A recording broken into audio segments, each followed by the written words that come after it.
Alexander Nikolayevich Aksakov, nacido el 27 de mayo de 1832, fue un investigador psíquico ruso, funcionario del Imperio zarista y gran difusor del espiritismo científico en Europa. Este funcionario ruso es muy importante debido a que es la primera vez en la humanidad en que el espiritismo fue llevado al laboratorio, explicando qué es lo que las personas ven.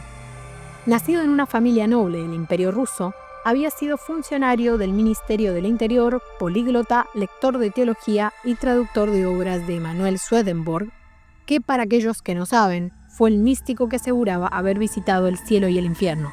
Alexander Aksakov no investigaba por simple ciencia, sino que lo hacía con el motivo de poder lograr si el alma humana podía sobrevivir a la muerte, porque con eso significaba que no moriríamos del todo. Este hombre, que vivió en el siglo XIX, nació en una época en la que el espiritismo no era entretenimiento, sino una época que se basó en demostrar la realidad de que el alma humana podía sobrevivir a la muerte.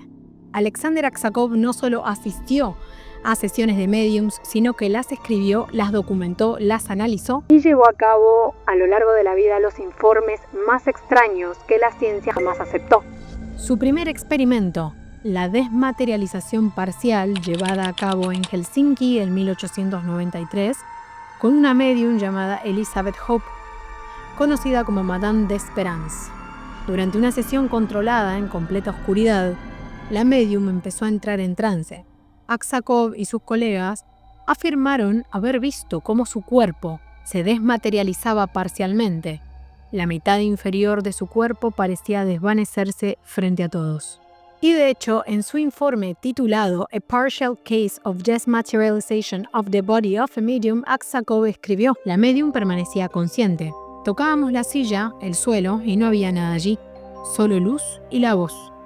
El público se dividió entre los que consideraban un fraude y los que creían que Aksakov había logrado documentar la separación parcial del cuerpo y el espíritu. Pero este no fue el único experimento que Alexander llevó a cabo. Al mismo se lo conoce por haber acuñado el término telequinesis hacia 1890. Justamente es acá cuando su mayor labor se da, en la edición de una revista llamada Estudio Psíquico, donde publica su obra mayor, Animismus and Spiritismus, que se lleva a cabo entre 1890 y 1893, que de hecho todavía se puede encontrar en Amazon, pero la verdad es que no en español, sino en alemán, por ende si alguien sabe alemán pues puede leerlo. Es a partir de acá donde comenzamos a entrar en esta faceta, esta etapa tan principal de Europa, donde estaban obsesionados con los mediums y los fenómenos paranormales. Y justamente Alexander, no siendo un hombre de creencias, sino un hombre que buscó probar toda la vida los efectos del alma sobre el mundo físico, los efectos reales que el alma puede desencadenar, decide llevar a cabo un segundo experimento.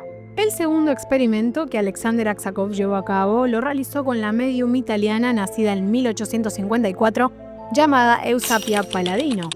Experimento que según él, esta mujer podía mover objetos sin tocarlos y levantar las mesas unos centímetros del suelo sin tocarlas tampoco. Pero desconfiando de que esto sea cierto, Alexander colocó sellos de lacre en sus manos, instaló instrumentos mecánicos para registrar movimientos y puso observadores detrás de cortinas, además de que le ataba las manos y marcaba el suelo con tiza para asegurarse de que no se moviera. Sin embargo, a pesar de las medidas que Alexander tomó, las mesas sí se levantaron del suelo, fuertes ruidos se escuchaban, los objetos se movían por sí solos y se sentían manos invisibles tocar objetos que había cercanos a la sesión que habían tenido Alexander y Eusapia. Es acá donde entran personalidades antiguas que habían trabajado con Eusapia, como fue el caso de Harry Houdini o Richard Hodgson, que habían dicho trabajar con ella y que, pues, esta mujer podía haber llegado a utilizar cuerdas para manipular determinados objetos y así crear falsas ilusiones.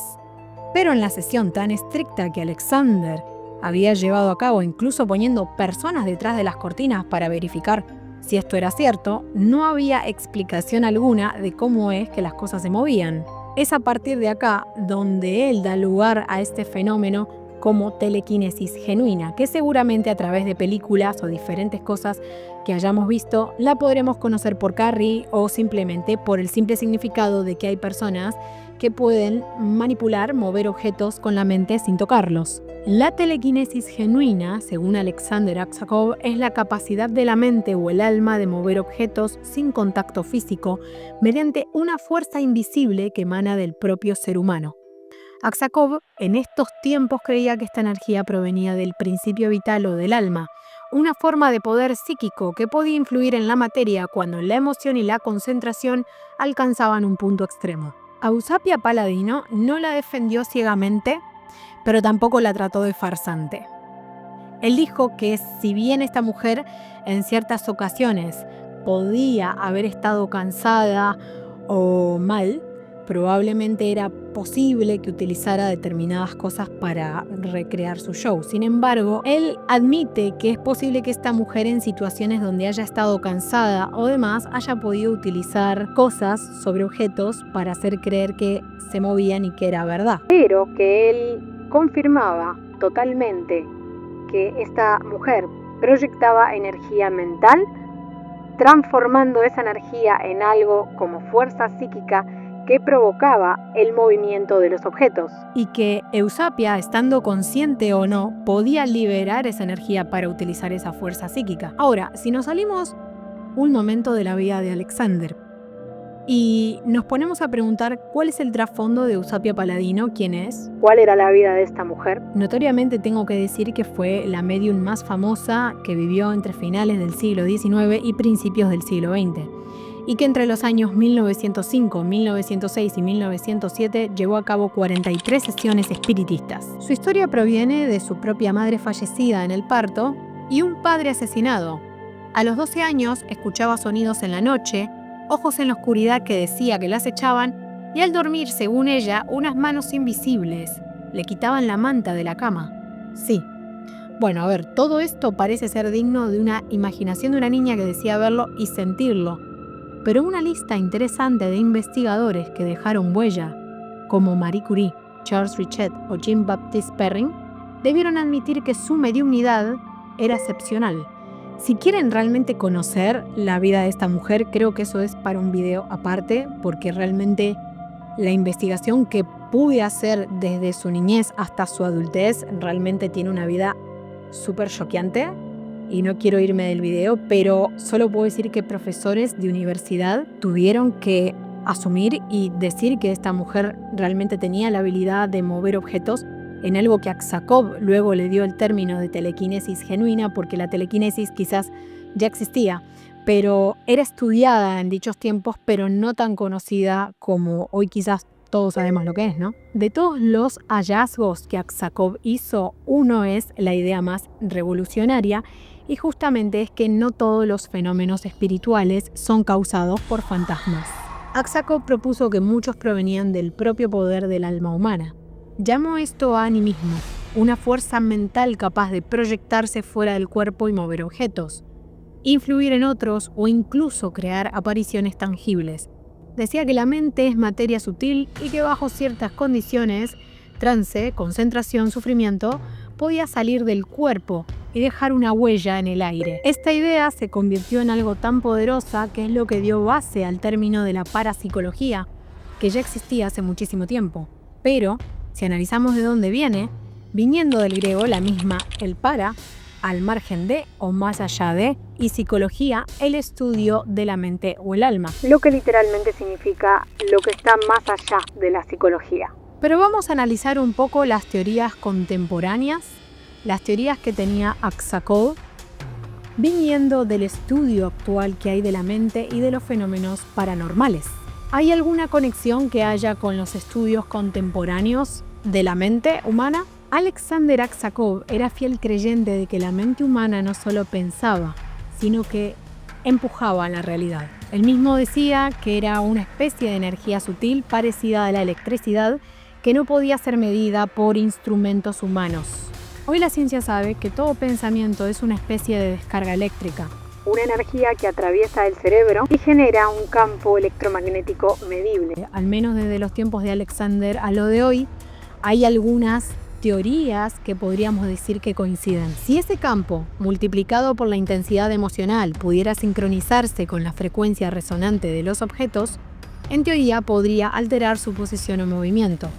Eso es, en esencia, lo que Aksakov llamó telequinesis genuina, la proyección del alma, una mente sobrecargada de energía emocional actuando como una onda física invisible. En aquel libro llamado Animismus un Spiritismus, que se llevó a cabo entre 1890 y 1893, Alexander no solo habló de la energía, del alma, del espiritismo, sino que documentó 400 sesiones espiritistas y dijo que los seres humanos probablemente estaríamos enlazados en un descubrimiento, en un estudio eterno que nos llevaría toda la vida a comprender el significado del alma. Este hombre murió en 1903, rodeado de diagramas, de notas, de fuerzas que hasta incluso continuaba investigando, escribiendo, y solo había una palabra que lo acompañó en su lecho de muerte, que se llamaba El Buscador. Hoy muchos de sus informes permanecen guardados entre Rusia y Alemania y muchos de sus estudios y frases continúan siendo citados por científicos modernos que continúan estudiando la conciencia y los fenómenos parapsicológicos. Alexander Aksakov murió sin demostrar que el alma puede moverse fuera del cuerpo, pero sí tenía razón. Entonces cada pensamiento que lanzamos al mundo está dejando una huella invisible, esperando ser medida. Tal vez, solo tal vez, el alma no está perdida, sino dispersa entre nosotros. Bueno, esto ha sido todo por hoy. No olviden suscribirse a mi canal, dejarme su like. Comenten acá debajo, por favor, si tienen alguna teoría sobre todos estos fenómenos espiritistas. Y no olviden, sobre todas las cosas, cuidar sus pensamientos. Nos vemos en el próximo video. Espero les haya gustado. Chao, chao.